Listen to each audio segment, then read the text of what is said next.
Bueno, yo tengo el inmenso placer de presentaros aquí a mi compañero de instituto y amigo Francisco Javier Álvarez Amor.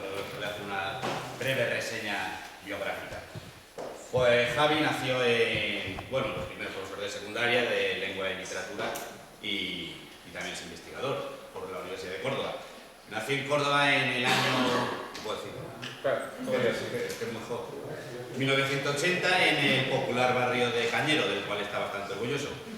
Nació en una familia humilde y pues siempre estudió en la escuela pública y gracias a las becas pues pudo llegar a ingresar en la Universidad de Córdoba, en la UCO, donde pues estudió Filología Hispánica y donde acabó licenciándose. Una vez allí en la universidad, pues de repente no, ya se veía pronto y empezó a brillar y poco a poco sus profesores y los departamentos empezaron a disputárselo, entonces empezó a formar parte de diversos grupos de investigación.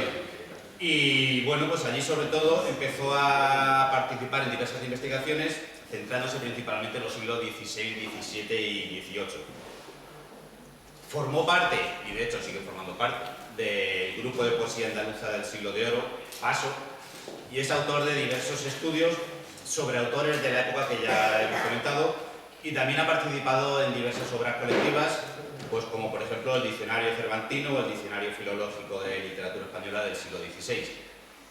Todo este proceso de investigación y toda esta labor investigadora culminó este año, ¿no?, con la lectura de la tesis, resultado de la cual es doctor cum laude por su trabajo, las obras poéticas líricas de Eugenio Gerardo. Apasionante tema del que hoy no podrá hablar, pero en otro momento.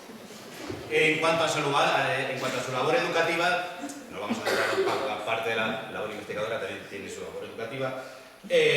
Pues lleva más o menos una década impartiendo su sabiduría y su docencia por la provincia de Córdoba, y ahora tenemos la suerte pues de contar con él en Fuenteovejuna, en esta parte del Guadiana.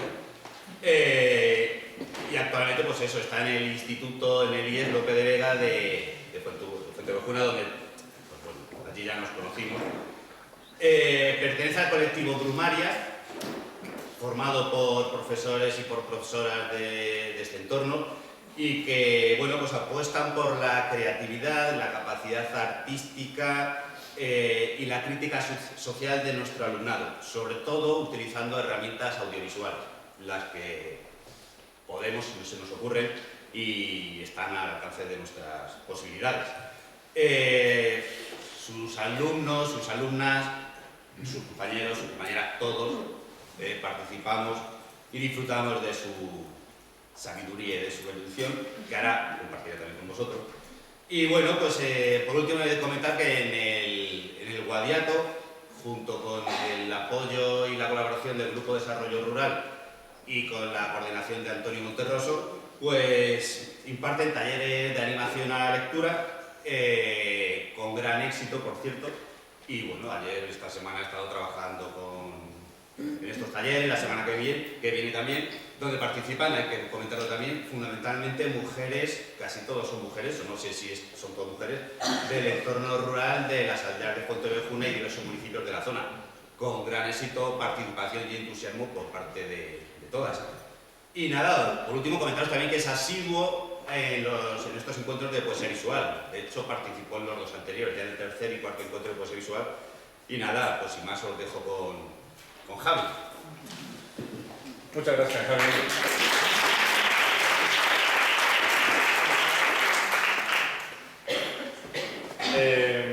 Quiero empezar dándole las gracias a mi compi Javi por la presentación, en la que ha sido bastante encomiástico. Algunas de las cosas que ha dicho son verdad.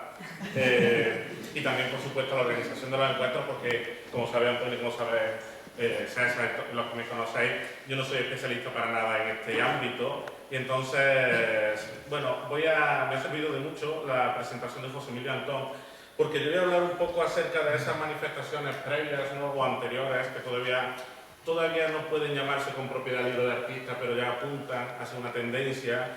Y lo voy a hacer a partir de un librito muy pequeño que tengo aquí y del que os voy a hablar a continuación. nos tenemos que ir para ello al siglo XVI. En uno de los prólogos del libro de los libros de artistas, que verdaderamente es una referencia, ¿no?, desde su publicación, creo que fue el año pasado, ¿no?, cuando se publicó, escrito en colaboración con Ángel San Montero, José Emilio Antón establece que los llamados libros de artistas surgen en rigor en la segunda mitad del siglo XX, si bien es posible rastrear antecedentes, algunas veces cercanos, de las vanguardias históricas en adelante, ¿no?, como el famoso 100.000 millones de poemas de sonetos, en este caso, el libro de Raimon Queneau, en el que se pueden combinar los versos, los 14 versos de distintos sonetos para formar 100.000 millones de combinaciones distintas en las que todas tienen sentido. Es curiosa esta época porque no solamente afecta a los libros de artistas como tales, sino que también ese afán de experimentación contamina la literatura propiamente discursiva. La novela de esta época también es ampliamente experimental y podemos poner millones de ejemplos tanto en la literatura peninsular, ¿no?, como Tiempo de silencio, Ojo de gato, Volverás a región, como en la literatura latinoamericana. Por ejemplo, más claro sería Rayuela. Y quiero traer aquí un ejemplo por el que siento especial simpatía, porque hay un autor al que le ha perjudicado mucho su condición de exiliado, también lo ha mencionado José Emilio Antón, es Max Aub. Max Aub es autor de este libro, que para mí es un libro de artista, no sé si los especialistas estarán de acuerdo o no, es un libro que viene con instrucciones y por eso coincide con el que traigo también a continuación. Este libro se llama Juego de cartas y yo no lo voy a llamar novela porque el autor no lo hace, ¿no?, a pesar de aquello que decía Baroja de que en una novela cabe todo. Y el libro es efectivamente un juego de cartas en el que en la parte posterior aparecen las ilustraciones del supuesto Josep Torres Campalans, que es por supuesto un autor completamente inventado por Max Aub, y en la parte posterior está el texto de lo que podríamos llamar novela, pero que está pensada para ser jugada entre varios o con distintos modelos de solitario, ¿no? Se reparten entre varios y hay que adivinar una serie de enigmas que se proponen.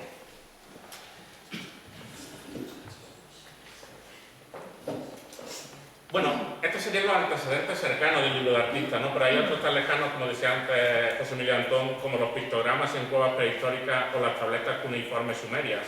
En las líneas que siguen voy a ocuparme de la minúscula contribución del escritor renacentista valenciano Luis de Milán a lo que he denominado, creo que con acierto, la prehistoria del libro de artista. Milán es autor del curioso libro de motes de damas y caballeros intitulado El juego de mandar, un hermoso librito en formato 16avo apaisado, profusamente ilustrado, del que se conserva un solo ejemplar en la Biblioteca Nacional de España con la asignatura R7271. El hecho de que se conserve un solo ejemplar, además falto de 2 hojas, se debe en primer lugar a que la tirada fue con toda seguridad exigua y en absoluto venal, es decir, fue un libro impreso para repartir entre los amigos.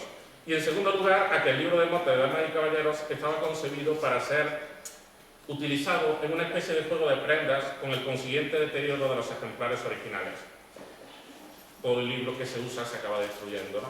El libro de motes, en cualquier caso, es incomprensible sin algunas advertencias previas acerca del momento, sitio y propósito de su composición y de su lugar en el conjunto de la obra de Luis de Milán.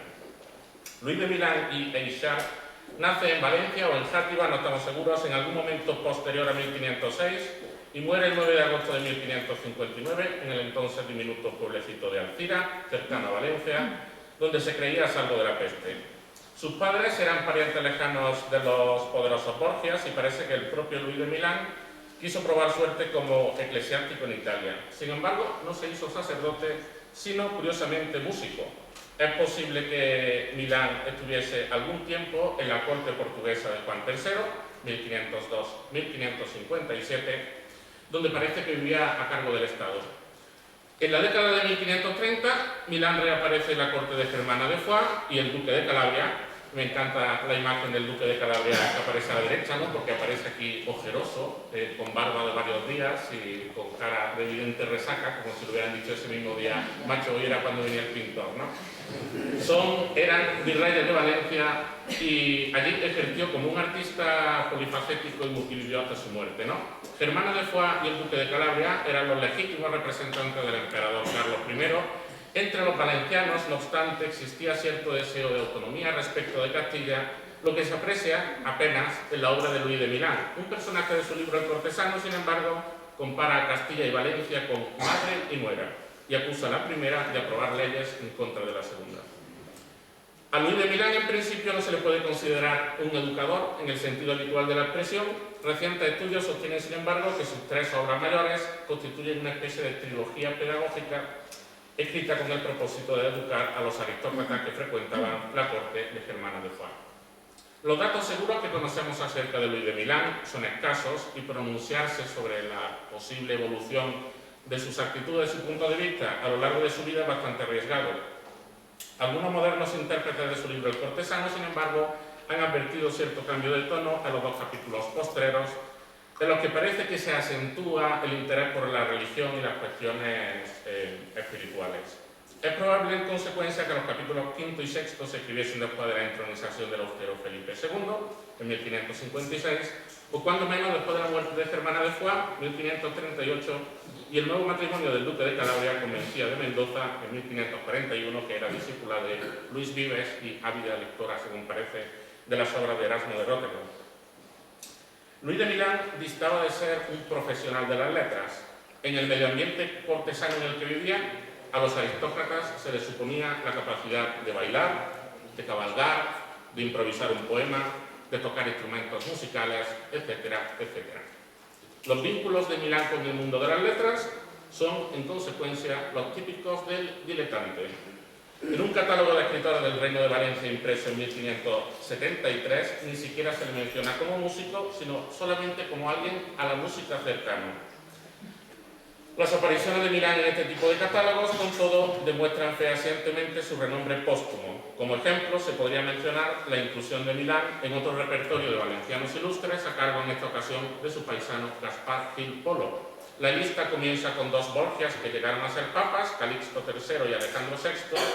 De Milán, a quien se equipara a personajes tan relevantes como el poeta Ausias Marx o el humanista Jaime Juan Falco, se dice que supera en importancia a los italianos Guido Cavalcanti y Chino da Pistoia.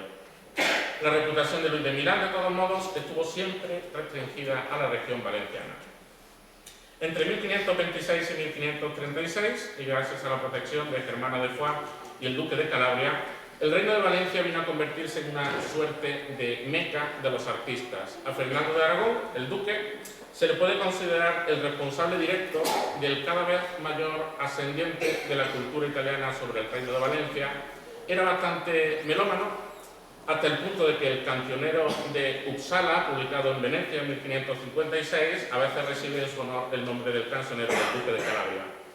Fernando de Aragón atrajo a Valencia a varios de los músicos españoles más brillantes de su época, como Mateo Flecha el Viejo, quien estaba a cargo del coro de la capilla del duque. Algunos de sus miembros aparecen en El cortesano de Milán, y 3 vihuelistas, Luis de Milán, Luis de Narváez y Alonso Mudarra, que además escribieron sendos libros de contenido musical que tienen este formato apaisado, ¿no? También están ilustrados con las distintas posturas necesarias para tocar los instrumentos. Varios escritores asistían regularmente a la corte de Germana de Foix. Luis de Milán, Juan Fernández de Heredia y Francisco Fenollet eran asiduos de sus veladas poéticas. Los 3, a decir verdad, constituyen una suerte de grupo, son los personajes principales del cortesano de Luis de Milán y se les nombra conjuntamente en numerosos testimonios de la época. Varios de los libros clave en la España de la primera mitad del siglo XVI se publicaron asimismo en el Reino de Valencia. Es el caso de la primera versión castellana de las obras del poeta valenciano Ausias Marx, es esta, que iba dirigida, por cierto, a Fernando de Aragón, el duque de Calabria. El cortesano de Luis de Milán viene a ser una descripción idealizada de la corte de Germana de Foix y el duque de Calabria. Contiene, de acuerdo con la enumeración de Teresa Ferrer Valls, crónica de acontecimientos efectivos, recitales poéticos, representaciones dramáticas, debates acerca de las cualidades necesarias en el cortesano, partidas de caza, banquetes, espectáculos de música y danza, mascaradas y torneos caballerescos, todo tipo de performances.